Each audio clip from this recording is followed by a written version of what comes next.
안녕하십니까. 42번가의 기적 김학중 목사입니다. 너무 더웠고 또 사람들이 너무 많이 지쳐있고 그러다 보니까 아주 작은 일에도 화를 내거나 분노하고 또 짜증을 내는 일들이 종종 있습니다. 특별히 그 차를 몰고 다니다 보면 주차 문제로 인해서 서로 정말 그 양보 없이 다투는 모습들을 종종 볼 수 있는데 제가 아는 교우 한 분이 이런 고백을 하시더군요. 사소한 주차 문제로 싸움이 일어났답니다. 근데 지고 싶지 않아서 자기가 잘못한 것 없는데도 상대방이 너무 억지로 나오기에 끝까지 쫓아가서 자기가 말로 설득하고 타협점을 찾아내서 사과를 억지로 받아냈다는 거예요. 그리고 돌아왔는데 마음이 안 편하더랍니다. 분명히 사과를 받았는데도 마음에 평화가 없어서 곰곰이 생각하다가 다시 쫓아가서 아까 내가 미안했노라고 다시 역으로 사과를 했답니다. 그랬더니 잃었던 마음의 평화가 다시 찾아지더라는 거죠. 그래요. 예수님의 삶은 이기기보다는 져주신 삶, 그리고 얻는 것보다는 나누어 주는 삶, 그것이 예수님의 삶이었는데 이렇게 각박한 세상에 우리도 예수님처럼 이기기보다는 져주고 나누어 주는 그런 넉넉한 삶을 살았으면 좋겠다, 그 생각을 해봅니다. 오늘 42번가의 기적에는 늘 그렇게 예수님처럼 나누어주고 또 많은 이들을 섬기기 위해 애쓰시는 귀한 분을 모셨습니다. 이분의 그 얼굴을 보시면 천의 얼굴을 가졌다 할 정도로 여러 가지의 모습들을 여러분이 발견할 수 있을 텐데 직접 인사를 드리겠습니다. 우리 탤런트시죠. 최선자 권사님 모시고 귀한 만남 갖겠습니다. 안녕하세요. 안녕하세요. 네. 늘 브라운관에서 뵐 때 저분의 진짜 모습은 어떤 것일까 그런데 오늘의 이 모습이 진짜인 것 같아요. 쑥스러우세요? 워낙 뭐 그 카메라도 많이 받으시고 방송 생활을 오래 하셨기 때문에 어떤 때는 너무 이렇게 몰입하시다 보면 진짜 내 모습을 잃어버리지 않을까 그런 염려도 되는데 어떠세요? 그래요. 뭐 이렇게 어떤 배역이 저한테 주어지면 네. 그 배역이 가지고 있는 삶이라든가 성품이라든가 처해져 있는 것들을 어떻게 할까 많이 고민하게 되고요. 정말 어떤 때는 그걸로 들어가서 그 사람이 되는가 하는 마음을 가져. 예를 들면 슬픈 배역을 해서 녹화를 하면 하루 종일 또 그 외울 동안도 이렇게 억장이 무너져가지고 굉장히 가슴이 막 미어 터질 때가 많거든요. 권사님 같은 경우는 방송을 하신 지 뭐 벌써 수십 년 지났죠. 몇 년 되셨습니까? 제가 이제 프로페셔널하게 방송 시작한 것이 문화방송국 개국할 때. 그래요. 그때 처음 제가 성우로 이제, 그때는 텔레비전 방송이 별로 없었죠. 네. 그때서부터 그러니까 프로페셔널하게 일을 했습니다. 권사님이 조금 전에 말씀하신 대로 예수 믿기 전에는 무당 역할도 하시고 뭐 다른 일들도 하셨다 그런 표현을 하셨는데 정확히 예수 믿으신 건 언제부터 예수 믿으신 겁니까?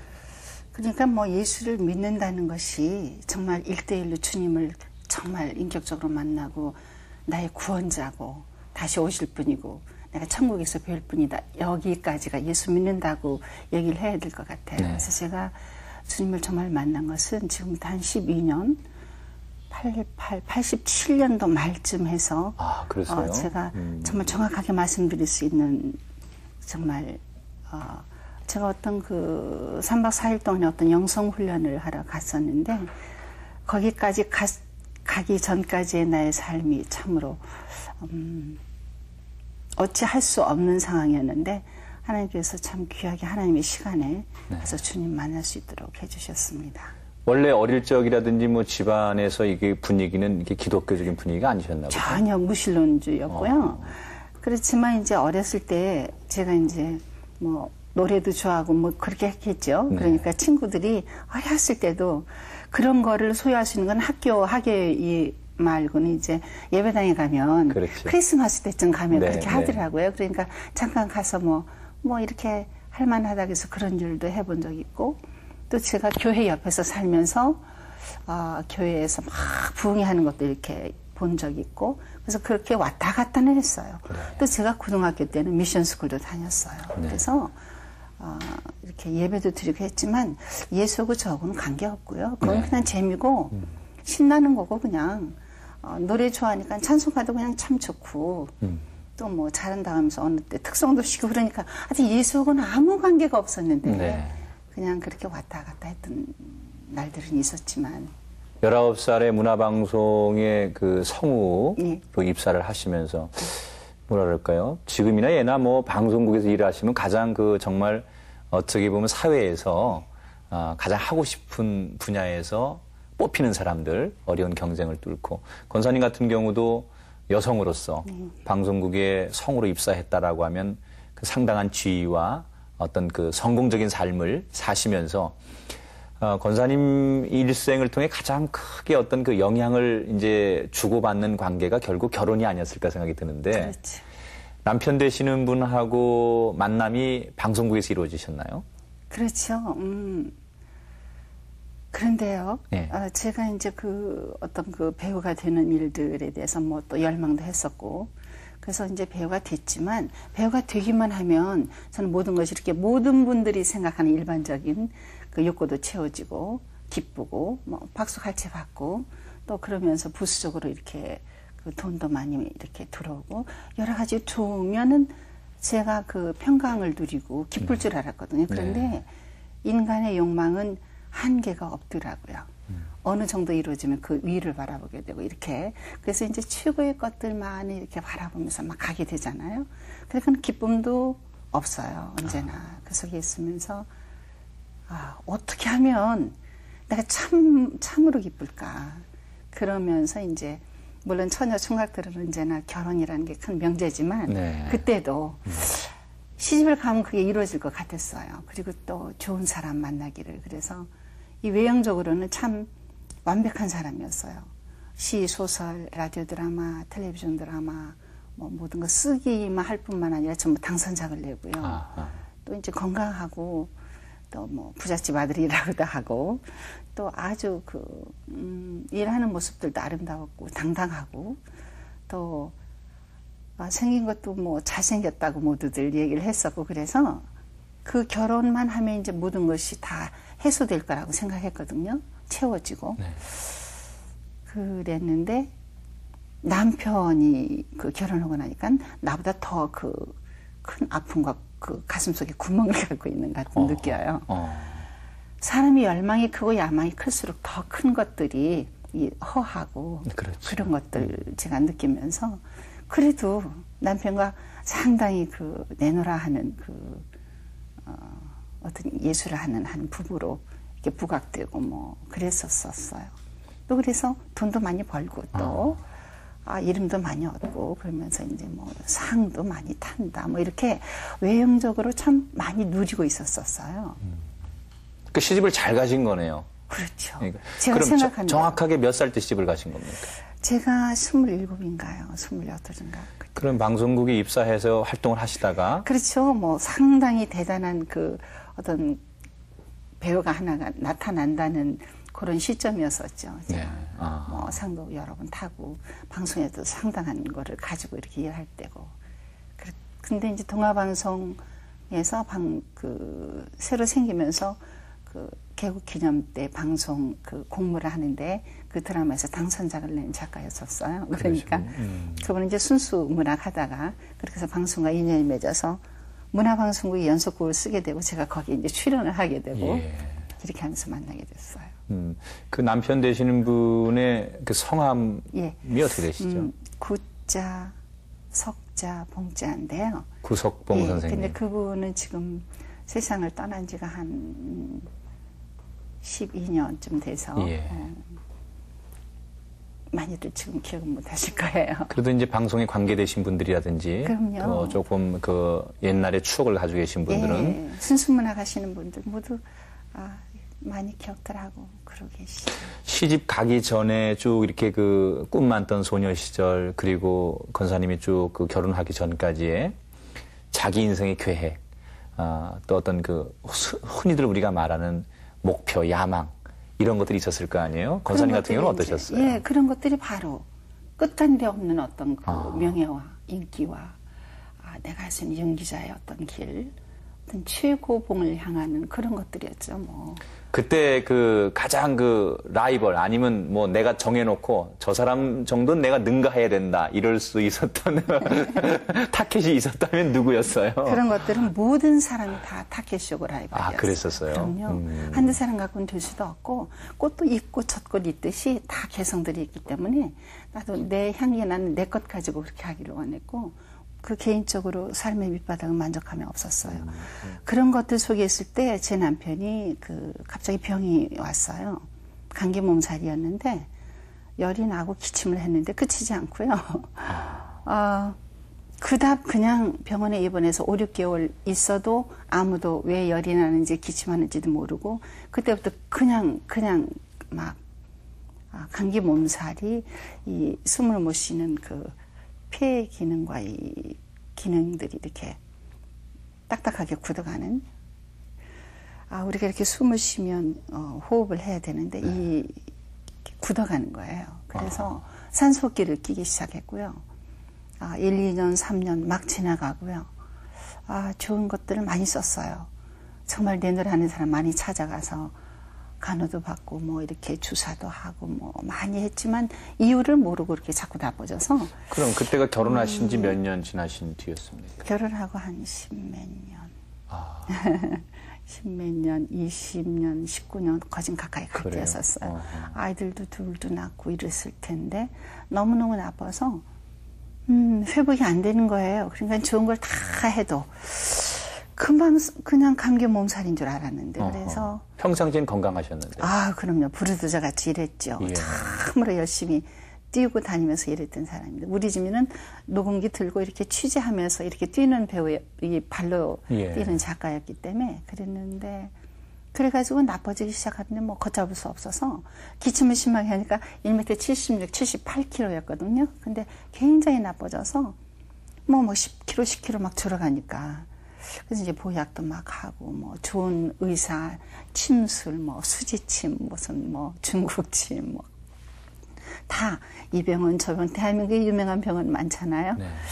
회복이 안 됐어요. 그렇게 해서 몇 년을 얼마나 해도 회복 안 되고 어느 날 그 산소호흡기를 이제 1분만 코에서 빼도 이제 숨을 못 쉬는 지경이 돼서 산소호흡기를 끼고 집으로 퇴원할 수밖에 없고 하여튼 산소호흡기라는 기계를 안방에서 5m, 10m 바깥에다 놓고 링겔줄 같은 거 끼고 이제 집안에서 그 줄에 갇혀 사는 사람으로 그렇게 내놓으라 하고 이루고 그렇게 부르짖어 같이 그렇게 일을 했지만 도리 없이 그렇게 갇혀버리고 1, 2년이 아니고 수많은 세월이 가는데요. 아무것도 적용이 안 돼요. 그러니까 뭐 이약 저약도 하고 이제 몸 보신한다고 뭐 뱀도 수백 마리라고 데리고 있고 뭐 용두약 뭐 이런 거는 뭐 기본이고요. 뭐 사슴피, 노루피 무슨 뭐 좋은 게 너무 많대요. 뭐 무슨 계란 노른자 뭐 약초를 어떻게 뭐 오소리 두더지로 하여튼 듣는 대로 다 했지만 남편은 좋아지지 않고 자꾸 더 나빠지는데 나빠지는 것은 또 이렇게 회복한다는 희망이라도 가져볼 수가 있는데 가장 인간한테 고통을 주는 것은 특히 우리같이 박수갈채 받고 너 잘났다 뭐 수료사도 1등을 해야 되고 뭐 뭐를 해도 했던 그 사람이 이제는 모든 사람들이 김병희 효자 없는 거 아니에요. 네. 찾아오는 발길도 뜸해질 뿐만 아니라 이제 완전히 뭐 가족이고 친척이고 아무도 그게 한 7, 8년, 9년 가까이 갔다고 생각해 보세요. 투병 기간이 오래되셨네요. 굉장히 오래. 근데 계속 안 좋아지는 거예요. 그래서 그런데 가장 가슴 아픈 것은 모든 사람들이 이 세상에 내가 다 이뤄놨던 것이 다 없어졌다는 거예요. 뭐 집도 명예도 뭐 돈도 뭐 아무것도 건강도 우리는 영원히 젊고 그렇게 투지만만하게 일해서 고지까지 올라갈 줄 알았거든요. 네. 그러니까 다 없어지고 아무것도 소유나 우리가 평생 이루었던 것들도 다 없어져 버렸어요. 어느 날 병원에 그렇게 입원하면서 그렇게 되고 나니까 참 슬프고 어디 기댈 데 없는데 그때 우리한테 예수 믿으라고 많이들 보냈었거든요. 그전에도 뭐 그런 얘기 들으셨었겠죠. 방송국 안에 이제 그 예능교회, 연예인교회라고 지금은 예능교회로 바뀌었지만 방송국 안에 그 연예인들이 막 바뀌기 시작하면서 얼마나 많이 그 예수 믿으라고 했겠어요. 근데 왜 예수 믿어요? 믿을 게 우리가 그렇게 많은데 그런데 그 믿을 것들이 다 바닥나 버리고 참 그 힘들고 그랬을 때에 옛날에 우리한테 예수를 전했던 사람들은 우리를 지켜보고 있었던 것 같은데 우리는 그분들하고 노는 것도 재미없었으니까 그렇겠죠. 그랬는데 그분들이 오셔서 몰래 기도해 주시고 뭐 철야하러 가면 우리 가정을 위해서 기도하라고 명해서 철야를 우리 집 때문에 하신 분들이 계시고 그 기도원 생수도 갖다 주시고 또 외국에 이민 간 분이 장로가 되셔서 잠깐 오셔서 성경 찬석 갖고 와서 이렇게 기도해 주시고 뭐 이렇게 지금 이제 고무성 목사님이라고 지금 기독부 사장님 되신 분이 그때 방송하셨다가 또 어떤 사건으로 그만두시면서 이제 목사님 되시면서 또 영국으로 공부를 떠나시다 오셔서 눈물로 기도해 주시는데 그때서야 비로소 제가 나도 저분들 의지해서 예수 믿을까 하는 생각이 들고요. 남편도 너무 힘들고 너무 어떤 한계 가니까 나는 교회 못 가도 자네만이 가라고 허락을 해줘서 제가 그래서 교회를 찾아갔고 교회를 찾아갔는데도 주님을 모르겠어요. 그렇지만 기도했고요. 그렇게 막 이렇게 매달리는 중에 남편이 중환자실로 들어가게 됐고 중환자실에 제가 남편을 찾아갔더니 산소호흡기 정도가 아니고요. 이렇게 굵은 대롱 같은 것을 입을 통해서 목금을 통해서 이렇게 폐하고 연결시키고 이 한쪽 것을 큰 컴퓨터 기계에다가 이제 기계가 이렇게 푹 숨을 쉬면서 아무도 근접도 못하게 독방에 이렇게 격리시켜 놓고요. 이제 언제 죽을지 모르니까 죽으면 왜 삐 하는 그 심전도를 심장 몇 박에 다 온몸에 주렁주렁 뼈와 가죽만 남은 그 몸에 저는 정신이 없이 이렇게 혼수 상태였으면 좋겠는데 정신이 막 해가지고 놓이는 거예요. 너무 살고 싶은 그 두려움 속에 제가 이렇게 바라봤더니 너무 살고 싶어서 너무 고통스럽다고 막 살려달라고 저한테 너무 매달리는데 저로서는 그때는 모든 것을 다 바쳤을 때였어요. 뭐 한 8, 9년 가까우니까 제가 어떤 약까지 했냐면 사람이 죽으면 사람 새로 태어나면 태가 나오죠. 태가 그렇게 사람한테 좋대요. 그거를 제가 또 얼마나 숨겨서 거짓말로 몇 수십 개를 구해서 삶으면 또 약이 안 된대요. 그런 것들을 살고 싶은 그 남편에게 공개하면 꿀같이 받아서 정말 그렇게까지 했는데도 지금 이 상황이 왔는데 너무 살고 싶어 하는 거예요. 그래서 저는 이제 세상이 끝이 났구나 하는 생각이 드는데 이상하게 아무 생각이 안 나는데 교회가 생각나요. 목사님, 전도사님이 생각나고. 그래서 알려서 아침마다 아침 오고 밤에 한 사람씩만 면회시키는데 오셔서 기도해 주시고 제가 이제 다시 그 다음날 들어갔는데 제 남편이 완전히 눈물로 범벅이 돼서 이렇게 누워 있어요. 제 남편이 굉장히 강직하고 눈물을 보이면 패배자고 아주 자존심 강하고 근데 너무 잘나고 똑똑해서 집안이고 누구고 다 와서 물어만 보는 사람이기 때문에 제 남편은 그냥 잘못한 거 지적만 하는 사람이고 그래서 참 그런 사람인데 눈물이 펑 젖어 있는 거예요. 제가 20년 남편을 같이 살면서 처음 보는 거죠. 웬일인가 하고 바라봤더니 이렇게 메모 주고 볼펜을 달라고 닌게 다 있지만 그래서 그때는 뭐 뼈와 가죽만 남은 데다 이렇게 메모지 갖다 줬더니 이렇게 막 누워서 있는 힘을 다해서 이렇게 지렁이 기어가는 것 같이 밑자 써요. 읽어봤더니 뭐라고 써있냐면 목사님과 전도사님께서 나를 위하여 오늘부터 금식을 시작하셨대. 너무너무 고맙다고 전해줘. 그렇게 써있어요. 정말 아무도 찾아오는 사람 없고 완전히 버려진 그 상태에서 제 남편이 참 잘 살고 그래서 친척들 결혼할 때 집도 많이 사주고 그랬대요. 뭐 술을 사도 1등 사야 되고 뭐 언제나 그런 사람이었어요. 그랬는데 다 버림받은 그곳에 그 베푼 그 사람들은 다 어떻게 했든 간에 다 살기도 바쁘고 다 지쳐서 못 왔지만 이제 죽음 앞에는 아무런 값어치도 없는 그 마지막 순간 마지막 생명을 주의 종들이 오셔서 교회를 한 번도 안 갔어요. 우리는 목사님한테 뭐 대접도 안 했어요. 예수 믿으라고 피대기만 했어요. 그분들이 오셔서 당신이 사람이 죽는 것이 정한 이치고 이제 지옥 아니면 천국 두 갈래 길에 막다른 길인데도 아직도 그러니까 당신이 주님을 영접할 때까지 금식으로 기도한다는 말씀을 제 남편이 듣고는 세상에서 한 번도 살아오는 동안 들어보지 못했던 그 무조건적인 사랑, 한 번도 받아보지 않은 그 사랑 때문에 너무 놀랬던 것 같고요. 그러면서 그 기쁜 마음속에 그 자아가 다 무너지고 교만과 자기의 능력이 이런 것들을 다 내려놓게 되면서 그 무서운 곳에 누워서 정말로 귀하게 주님을 이렇게 온전히 영접하는 시간을 가졌더라고요.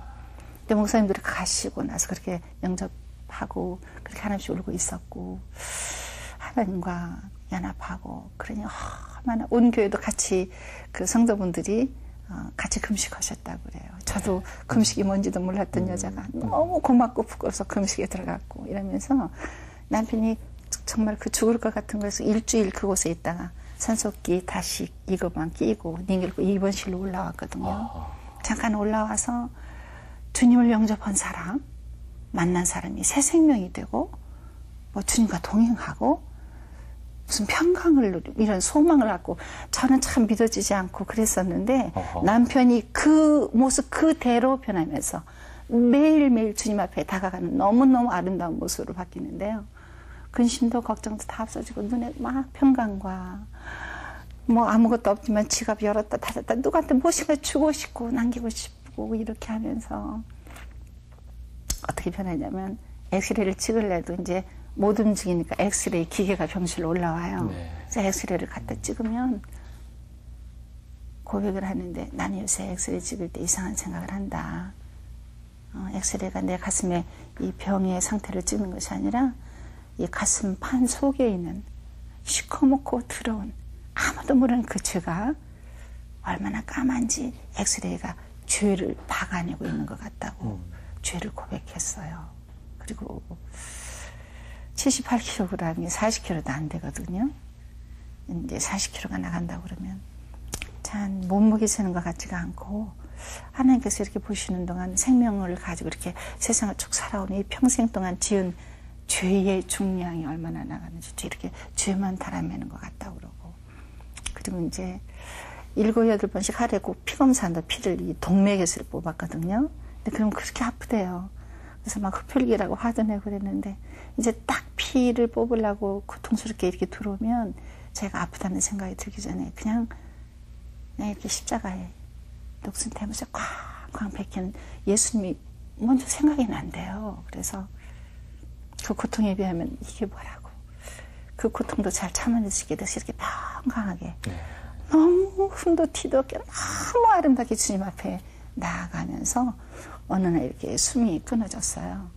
그래서 이제 의사 간호원들 제가 모셔서 막 두드리고 때리고 난리를 했는데 한 1시간쯤 땀범벅이가 돼서 이제 우리 집을 살려냈더라고요. 그래서 다시 중환자실로 또 가서 이제 뇌사 상태니까 그냥 이렇게 목을 뚫어가지고 기계가 연결해서 그냥 숨만 쉬고 있는 상태로 정말 아무것도 이제 얘기도 할 수 없는 그 상태로 목사님, 전도사님 많이 와서 기도해 주시고 성도분들도 기도하시고 위로해 주시는 가운데 제가 이제 남편 방에 이렇게 들어가 보면 난 시체 같은 남편 아무것도 이제 죽었는지 살았는지 그냥 콩프라가 그림을 그리니까 살아는 상태 있으면서 세상에서 다 버림받았고 다 모든 거를 떠났지만 하나님께서 찾아오신 그 감사 때문에 그리고 그 구원을 받고 천국에 갈 수 있다는 그 소망 때문에 이제 그것들이 다 우리에게도 다 이렇게 전해져서 이제 예수와 만날 수 있게 해주시고 아무도 없지만 그곳에는 언제나 주님이 함께 해주셨고요. 참 좋았어요. 누구한테는 말을 해야 되지만 주님 그냥 내 속을 다 아시고 그냥 주님만 해도 너무 다 아시니까 그렇죠. 말이 필요 감사가 필요 없고 그러면서도 언제나 이렇게 그 주님의 품에 있는 것을 느끼고 참 후에 말씀 공부와 깊이 알았지만 정말 하나님께서 잘나고 똑똑하고 인기 있을 때 발길질하고 뭐 그렇지만 그때도 나를 잡아주시고 제 남편 잡아주시고 지금도 이렇게 변함없이 정말 동일하게 세상은 참 상대적이고 유한하고 편하고 변질되고 다 그런 것들을 8, 9년을 통해서 제가 너무 봐버렸거든요. 근데 너무 신실하고 너무 요동참고 그 사랑 그 자체로 우리를 정말 제 남편이 잘못했다고 그럴 때 뭐 너 이제 예수 믿었냐? 너 나한테 바치냐? 아무것도 무조건적으로 뭐든지 용서하시고 자녀 삼으신 그 주님의 그 보혈로 인해서 믿기만 하면 구원받는 것들에 대해서 너무너무 그 상황을 통해서 우리가 다 깨닫게 됐어요. 그래서 주님께서 언제나 또 뭐 세상에 너 버린 것 같냐? 내가 너를 안 버리고 내가 너를 사랑한다. 난 네가 정말 이렇게 연약할수록 슬플수록 더욱 사랑한다는 그 긍휼과 그 용서와 그 무조건 한없는 그 사랑 속에서 제가 이렇게 살 수 있도록 그 와중에 있을 때 이제 제가 3박 4일의 그 귀한 영성 훈련에 들어가서 무조건적인 그 하나님의 사랑을 너무 깨닫고 그렇게 해서 이제 제 남편에게 그 사랑을 전할 수 있는 저에게 힘을 줘서 너무 제 남편은 뭐 머리끝에서 발끝까지 너무 사랑스러운 거예요. 주님이 사랑하시는 이상 제가 너무 오랫동안 아팠으니까 미워할 때도 많았거든요. 제가 살인할 때도 많았어요. 마음으로. 그런데 그 모든 거 다 얼마나 사랑스럽고 귀하고 천국 백성 된 것이 너무 좋고 이렇게 하면서 중환자실에 있으면서 많은 걸 제가 또 세상적인 대비해서 보는 것이 돈이 많은 사람이 막 많은 돈이 있으니까 살려달라고 하지만 돈은 생명을 1초도 어떻게 건드리지 못하는 거. 그럼. 지금 정대철 씨 국회의원 그 아버님이 그때 같이 누워 있었거든요. 네. 그 집에 박사성이 얼마입니까? 뭐 명예가 얼마고 권세가 얼마 아무 소용없이 그냥 가는 거.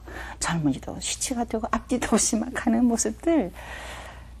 참 많은 너무나 그 내가 보지 못했던 너무 그 인기나 명예나 돈의 그 바운다리에서만 만났던 그거에 전혀 다른 이런 것들이 있는가에 대해서 너무 지금까지 깊게. 살아보지 못한 정말 네. 전혀 다른 세상.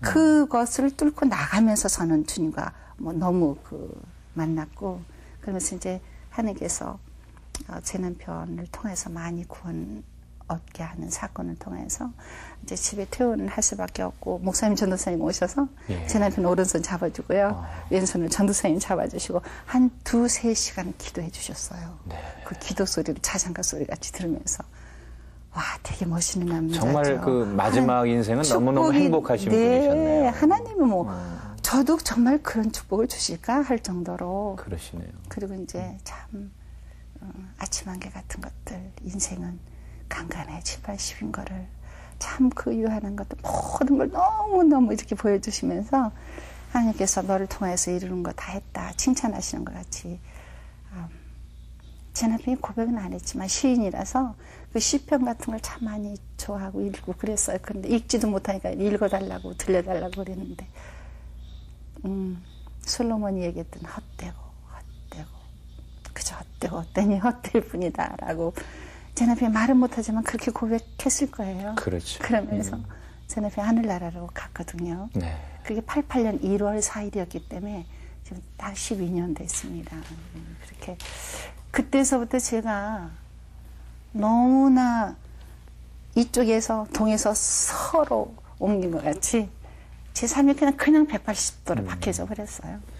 네, 그 무언의 대화를 통해서 결국 하나님을 만나신 남편의 모습 그리고 또 그 속에서 본인도 놀랐겠죠. 왜냐하면 그 8, 9년 동안 병수발을 하면서 남편을 바라보던 내 시각이 바뀌고 어떻게 내가 이렇게 바뀔 수 있을까. 네, 그렇죠. 그런 정말 절대적인 사랑 앞에 결국은 우리 권사님이 무릎 꿇게 되시고. 네, 그럼 뭐 생명은 뭐 여기의 생명이 아니라 영원한 생명에 대한 것들이 얼마나 확연해요. 그리고 이 세상 것들이 뭐 인기가 돈과 명예가 돈 아무것도 아니라는 걸 제가 이제 너무 자유함을 이제 진리가 너희를 자유케 하라는 말씀들이 모든 거에서 모든 거에서 자유 그리고 그냥 내가 다 벗어버리고 내려놓고 그냥 주님 하고 바라볼 때 정말 하나님이 손을 내밀어서 이끄시고 이런 것들이 너무 어떻게 말을 할 수 없는 것들을 이렇게 겪게 하시면서 새 삶을 살게 하시니까 물질 건강 모든 것들이 이제 어디서 와서 어디서 왔다 어디 가는지 생명이 어디서 왔는지 누가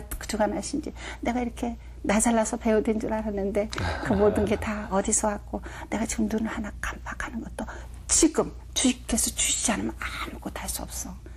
남편이 느닷없이 그리고 느닷없는 사람이 시체돼 나가는 것들을 보면서 주관자가 누군가들에 대해서 제가 뭐 너무 정신이 빠딱나게 하나님 주시고 뭐 조그만 성경 읽어도 그렇게 제 안에 그렇게 깊게 인생의 답을 찾으신 거예요, 그야말로. 그렇죠. 예. 정말 축복이었습니다. 고난이 내게 정말 축복이다. 무슨 뭐 육계 뭐 정금같이 이 모든 것들이 한꺼번에 저한테 축복으로 왔어요. 예. 그래서 그러고 나니까 제 남편이 그렇게 달란트 많았는데도 주님 영접에서도 기도문 한 줄도 못 쓰는 거예요. 네. 참 노래도 잘했는데 호흡이 있는 자마다 주 여호와를 찬양하라고 산소호흡기 끼고 누워있으니 소리 못해요. 자, 하나님한테 기도해. 하나님 나 호흡도 있고요. 하나님 주신 거 많잖아요. 이제 주님 드리고 살기 원한다고 기도하면서 정말 결단을 하면서 이제 뭐 예수 이름으로 모인다 하는 코스로만 갈 수 있게 제 마음을 하나님이 인도해 주셔요. 그래서 방송인이 뭐니 끝나기만 하면 뭐 날마다 노다 그래 헛되고 뭐 욕하고 뭐 이 모든 것들이 막 그래도 이 마음에 채워지. 아휴 그게 뭐야. 그리고는 그냥 예수 이름으로 뭐 말씀 공부, 기도, 찬양 뭐 그냥 막 가서 정말 이제 하나님께서 모든 걸 이렇게 훑어내는 것 같았어요. 피도 뭐 세포도 다 옛날 것 다 구슬 뭐 다 훑어내는 것 같이 새로운 것들로 주시면서 얼마나 고맙고 감사한지 뭐 모든 것들이 나를 위해서 존재하고 말씀 주시고 그 축복 속에 살게 하시면서 교회 안에서나 어디서나 그러면서 그렇게 들어가고 있을 때 하나님께서는 얼마나 저를 강건하게 주셨겠어요. 그러면서 말씀을 주셨습니다. 사도행전 1장 8절 말씀을 주셨어요. 오직 성령이 너에게 임하시면 네가 권능을 받고 예루살렘과 온 유대와 사마리아와 땅 끝까지 이르러서 내 증인이 되리라. 저는요 물론 너무 좋기만 했고요. 증인이 뭔지도 모르지만 뭐 권능 말씀 들으면 막 다윗은 이렇게 해서 권능을 받아서 이렇게 해서 귀하게 이렇게 해서 막 모세는 이렇게 했구나 막 그래 주님은 이런 권능자야. 그러니 그 권능을 나한테 주신다. 네. 나 같은 것한테 너무 신나는 거예요. 너무 안 그래도 좋아 죽겠는데 이제 막 좋은 것을 다 나한테 주시니 예. 말씀이 다 믿어지고 다 내 것이 되니까 네. 그 말씀을 붙들고 그러면 나는 딴 것을 어떻게 가르치지도 모르지만 하나님 다 보내달라고 다 보내주세요. 애기같이 그렇게 하면서 하나님께서 아까 목사님께서 처음 말씀하셨듯이 무당춤 추던 여자 예수 믿었대. 뭐 그 여자가 예수 믿는데 뭐 이렇게 막 퍼져나가고 교회 안에서부터 뭐 이렇게 하면서 이제 전국에 많은 그 교회들도 너무 감사하죠. 네. 하나님께서 하신 것이겠죠. 뭐 단박에 이렇게 소문 내주셔요. 그래서 많은 곳들에서 이제 불러주셔서 간증도 뭐 저는 간증이 뭔지도 몰랐는데 그야말로 우리 그 권사님의 그 지금 그 개인적인 이야기지만 예. 어떻게 보면 성경의 사도 바울과 같은 이야기 또 정말 말씀하신 욕과 같은 그런 이야기를 이렇게 속편으로 듣는 것 같은 그런 느낌 받고 그 속에 역사하시는 주님이 얼마나 강렬하게 역사하셨던가를 옆에서 듣는 제가 느낄 수 있거든요. 그렇게 결국은 이 남편을 보내심으로 인해서 권사님의 인생에 얻는 그분의 희생을 통해서 죽음을 통해서 얻는 영적인 열매 또 감사함 또 다른 세상에 대한 어떤 축복권 이런 것들을 누리시면서 사시는데 그렇게 살다 보면 뭐 이제 나름대로 또 주변에 어떤 사람들의 반응도 있었을 거고 야, 저 최선자라는 사람이 어떻게 저렇게 변할 수 있었을까라고 하는 주변의 어떤 이런 반응 이런 것도 들어보셨을 거예요. 어떻던가요? 주변의 반응들이 우선은. 맨 첫 번에는 사실 내가 너무 기뻐하니까 막 걱정들을 하는 거예요. 너무 지금 왜 저럴까? 특히 집안에서 특히 이제 남편 무슨 제사를 지내는 시간이 되고 그러면 저는 이제 뭐 예수 믿었으니까는 추도식으로 가야 되는데 집안들은 아직도 그 제사를 지내야 된다고 그래서 우리 안방에서는 시동생들이랑 무다만 상체를 놓고 제사 지낸다고 그러면 나는 그냥 무시하고 그냥 담대하게 목사 모셔서 거실에서 그냥 예배 드리는 거예요. 예, 예. 그러니까는 참 너무 이렇게 강하게 부딪히니까 처음에는 참 그랬었는데 그런 일들이 지나고 예수를 인하여서 내 삶이 바뀌고 내가 강건하게 지나가면서 하나님의 축복이 오는 그런 모습들을 온 집안에서들 보기 시작하면서 지금은 우리 집안들의 모든 사람들이 나 작은 누나 같이만 살면 좋겠어. 저기 언니같이 살면 시댁에서도 나 참 정말 형수님 같이 놀랍다. 막 다들 이제는 다들 너무 귀하고 다 이렇게 그렇게 바라보고 막 그 예수 이름 앞에 결국 굴복하는군요. 전부 다. 그럼요. 그렇게까지는 하나님께서 또 이제 증거도 보이시고 또 무슨 내 삶의 변화뿐만이 아니라 이제는 전하는 일들에 대한 네. 구체적인 것도 주시고 기도 제목도 주시고 가는 곳곳마다 기도 제목 가지고 오게 하시고 그다음 막 비전을 주시고 예수 이름으로 그러면 내가 이렇게 모든 것들이 하나님께서 이렇게 달란트니 뭐 이런 거 내 목소리 뭐 다 태중에 오기 전에 다 하나님께서 이렇게 주셨는데 얼마나 잘났다고 돈하고 인기만 갖고 살았어요. 이거 하나님께 드려야 되는데 지금부터 드려도 11조는커녕 1000의 1조, 1000의 1조도 안 되지만 하나님 나 하고 싶다고 그럴 때 이제 우리나라가 참 복되잖아요. 많은 연예인들과 그 달란트 가진 자들이 뭐 완전히 부서진 사람들이 많아서 모이기 시작했고 그래서 이제 뭐 간증을 한다든가 뭐 이렇게 하면서 땅끝 가는 것들에 대해서 기도도요. 정말 예수 이름으로 하나님 모든 거 다 주셨어요. 저는 예수 믿기 전에 모든 거 걷어가시고 이제 예수 믿고 난 다음에 예수 이름으로 다 주셨는데 뭐 이렇게 미국을 가게 되는 것도 무슨 새롭게 하소서라는 프로그램을 통해서 비자를 저는 받을 수가 없더라고요. 남편이 없는 사람은 비자가 그때 지금부터 12년 전 되게 까다로워서 안 준대요. 네. 제가 내노라는 배우라고 해도 미국에서 배우 알아줄 리가 있겠어요.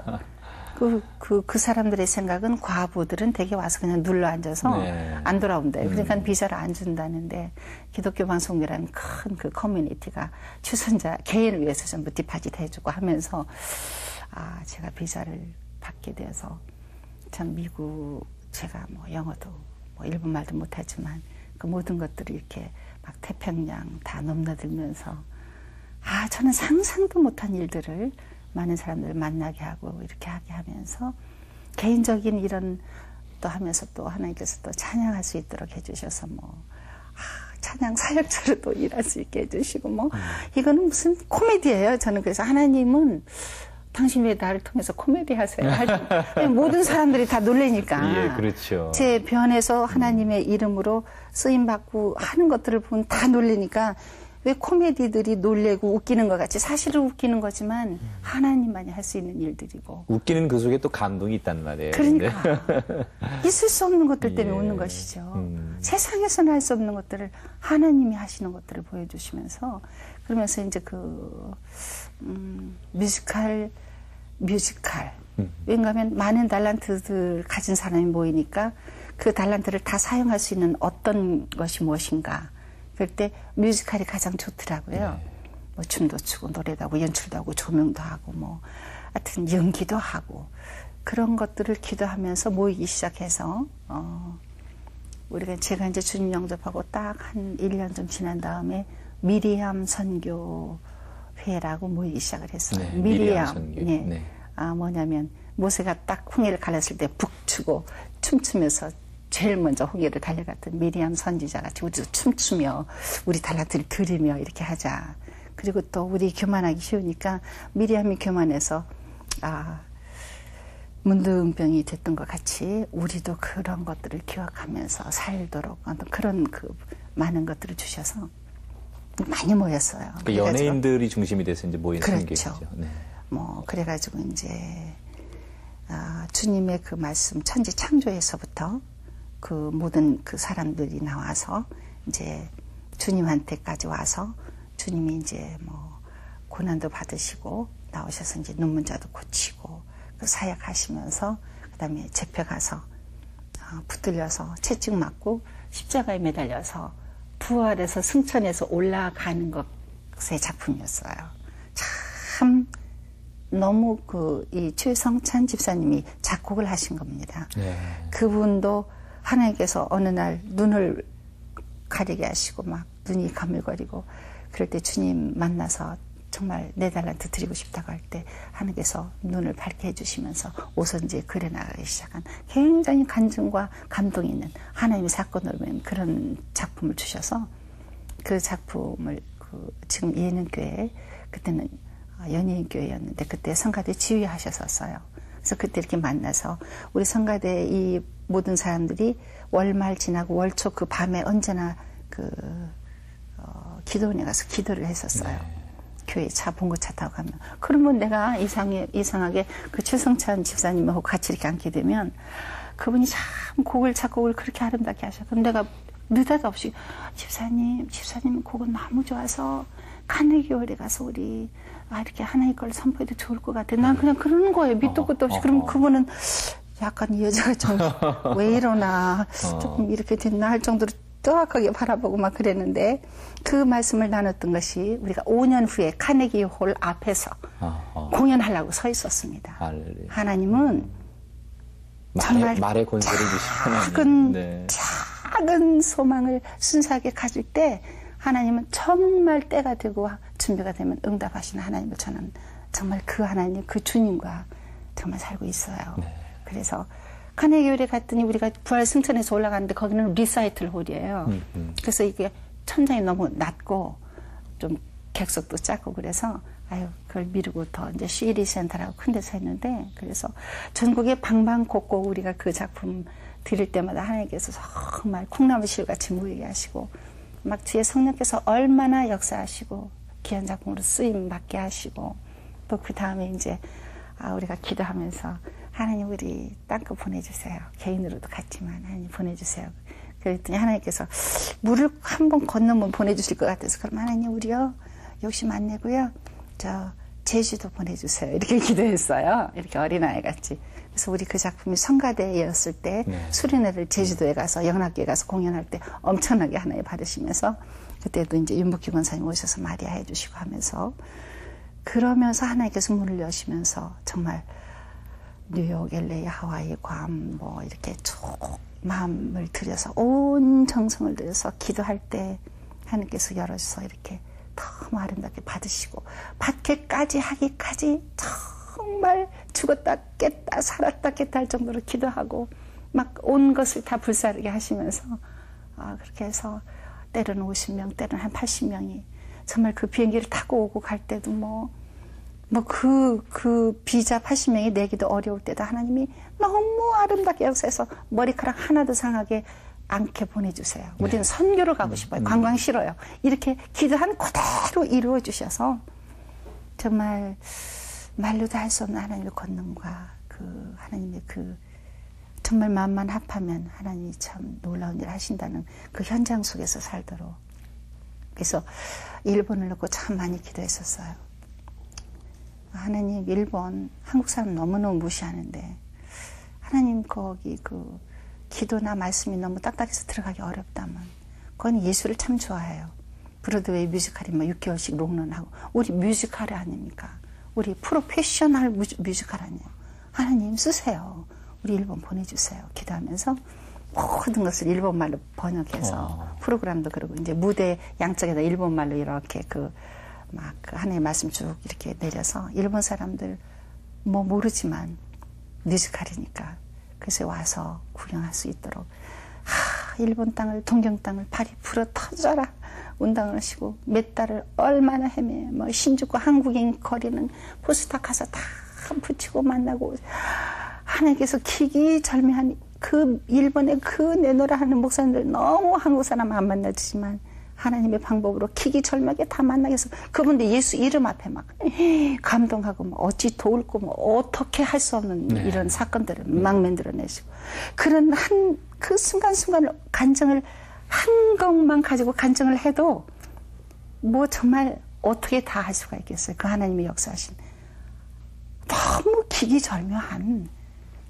그런 것들 LA 공연 그게 6,400석이라는 큰데요. 아카데미 시상식 하는 곳이에요. 어떻게 우리가 거기를 메꿀 수 있었으며 누가 와도 한 번도 메꿀 수가 없었대요. 올림픽 때문에 우리나라 몇백 명이 가서 공연해도 못 메꿨다고 했는데 3회 공연이 미어 터져 나가서 어찌할 수가 없어요. 거기까지 갈 때 얼마나 우리가 그 기도하며 하나님께 매달렸던가. 그런 그 참 외면하시지 않고 버리시지 않고 하시는 그 하나님, 그런 놀라운 하나님의 그 사랑 속에서 이렇게 살아올 수 있도록 이렇게 하나님께서 참 놀랍게 축복해 주셨습니다. 뭐 정말 그 기도의 체험 이런 것들 권사님이 슬쩍슬쩍 지금 이렇게 보여주시기만 하셨는데도 얼마나 정말 그 작은 그 우리의 그 아주 미묘한 소리까지라도 들어서 응답하시고 신음까지라도 응답하시는 그 하나님인가에 대해서 저희들이 권사님을 통해 드릴 수 있었는데, 그렇게 이제 미리암 선교회를 통해서 뮤지컬을 하셔서 정말 전 세계로 하나님의 복음을 전하시고, 정말 지금도 그렇게 우리 권사님 정말 기회만 나면 어느 교회도 마다하지 않고 또 복음을 위해서라면 뭔가 마음을 들여서 뮤지컬도 하시고 그러시는데, 그래도 또 앞으로 더 하시고 싶은 여러 가지 하나님 앞에 쓰임받고 싶은 계획들이 있으실 것 같아요. 어떤 계획들을 가지고 계세요? 이제 하도 이 세상 문화가 더럽고 네. 피폐해서 정말 그 문화적인 것들을 많이 그 하나님 것들로 바꾸는 일을 하기를 원하고요. 네. 쓰임받기 원하고, 또 제가 그 한 3박 4일 동안에 내가 은혜 받은 굉장한 영성 프로그램이 세계적인 프로그램이에요. 네. 그래서 이제 외국에 저도 다니면서 많이 봉사도 하지만 한국 다니도 지금 많이 확산돼 있어서 제가 할 수 있는 일들을 가서 도울 일이고요. 그리고 이제 그래서 얼마 전에도 제가 소련을 지금 가서 한 150명 돕는 사람 100명에서 한 200~300명이 그 한 3박 4일 동안 귀한 일을 드기로 했는데, 제가 송화라는 프로그램을 녹화하는 시간이 어떻게 이렇게 잘 맞지 않아서 제가 출발을 못했는데, 하나님께서 어느 땅으로 보내주든지 그런 일들을 하기를 원하고 헌신하기를 원하고, 또 이제 제 남편이 글을 써서가 아니라 어떻게 제가 이렇게 조금 글을 쓸 수 있도록 그래서 제가 수필집도 하나 냈는데, 그 홍성사에서도 이 목사님께서 또 책을 좀 이 활자로 남기면 어떨까? 저도 그래요. 활자는 영원한 거거든요. 그래. 인천파는 날아가 버리고 그렇지만 퇴색되지만, 그래서 아마 하나님께서 그 사도 바울 같지는 않을지 몰라도 사도행전적인 하나님께서 저한테 임한 그런 일들을 쓰고 싶은 생각을 해서 첫 번째는 예수 믿기 전에 한 얘기들을 쓰고, 2권 전부터는 주님과 동행했던, 주님께서 하나님께서 하셨던 그 이루었던 나를 고치고 또 했던 것들에 대해서 남바링이라도 하면서 그것도 가장 참 제가 해야 될 귀한 일이 아닌가 저는 생각하고 있고요. 정말 귀하게 쓰시는 우리 권사님이 앞으로 더 귀하게 존귀하게 쓰임받기를 저희는 기도할 뿐이고요. 브라움관이든지 또 정말 하나님을 위해서 어느 곳인 달려가셔서 전파한 그 말씀 속에 놀라운 권세가 날마다 나타나시기를 기도하겠습니다. 권사님 오늘 이렇게 나와주셔서 정말 아름다운 이야기, 우리들의 가슴을 적셔주는 그런 이야기 해주신 거 감사드리고 늘 기도하겠습니다. 감사합니다. 고맙습니다. 세상에서 가장 소중한 것이 무엇이냐? 그러면 많은 것이 있죠. 그러나 정말 소중한 것은 나의 가족들이 아닐까 생각합니다. 아내와 남편, 자식, 부모.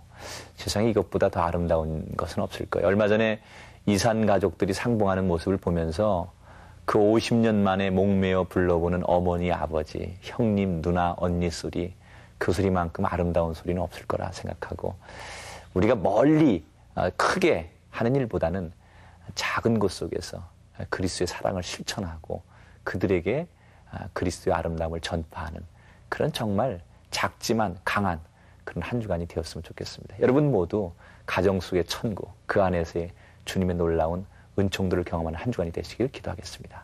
다음 시간에 다시 인사드리겠습니다. 고맙습니다.